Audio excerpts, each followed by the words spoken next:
that would prevent him from continuing to do his job? I think that the Attorney General has definitely lost the trust of the American people. Joining me now is Virginia Republican Congressman Bob Goodlatte. He is also the chair of the House Judiciary Committee. He joins me now. Congressman, good morning to you. Good morning, Chuck. Good to be with you and your viewers. You have made no secret of your belief that I think that you believe that Herrick Holder should resign. Why? Well, first of all, I called for his resignation last year based on a number of what I viewed as mismanagement issues with regard to the Department of Justice. The most prominent one, of course, is Fast and Furious, which ultimately, when he refused to disclose documents subpoenaed by the Congress, he was held in contempt of the House. That's a separate issue from this one. We have not drawn any conclusions regarding what he may or may not have done in this case. We've simply asked him to reconcile a very concerning statement under oath before the committee with a warrant that he approved and that we learned about was unsealed by a court after he testified, which indicates that the Justice Department believed that James Rosen, the chief Washington correspondent of Fox News, was a co-conspirator in violation of the Espionage Act, and that seems to contradict Holder saying that there had never been any consideration of potential prosecution of reporters. So we've asked him to reconcile those two statements, and so far he has not done so, but we've asked him to do so by close of business tomorrow, and so we still hope and expect that he will do that. Do you think the Justice Department should be prosecuting leakers? Yes, definitely.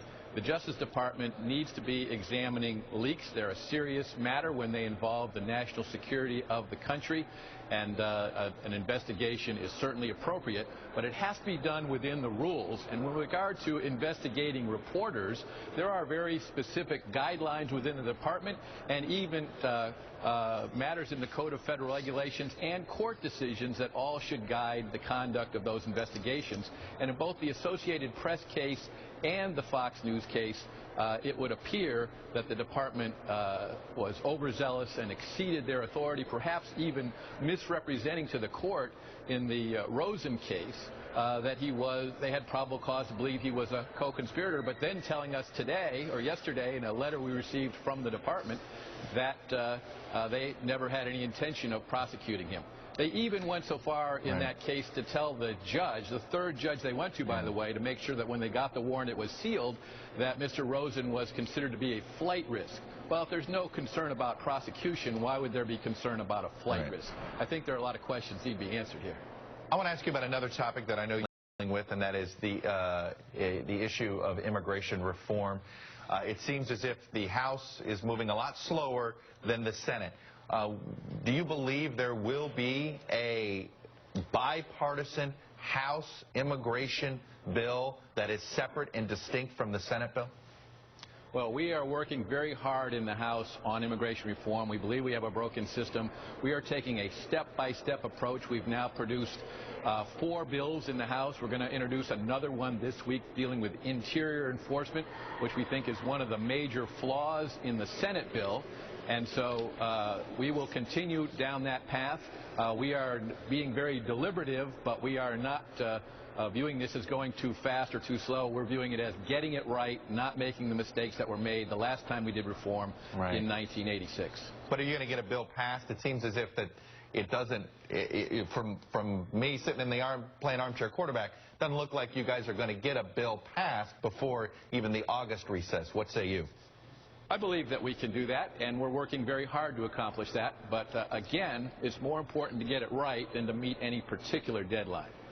When you look at what's going on with the Senate bill, if Speaker Boehner decides to simply bring the Senate bill up to the House floor, is something like that pass if you guys can't come to an agreement on your own bill?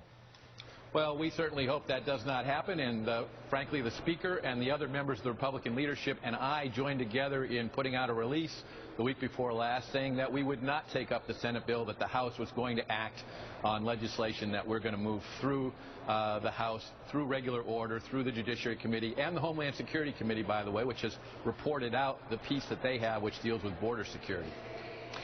Quick piece of local politics. Are you confident the Republican Party has nominated the 3 best people as nominees for governor, lieutenant governor, and attorney general? Nominated 3 outstanding candidates. I supported Ken Cuccinelli and Mark Obenshain. I did not involve myself in the selection of our lieutenant governor candidate. I didn't endorse any of the 7 candidates.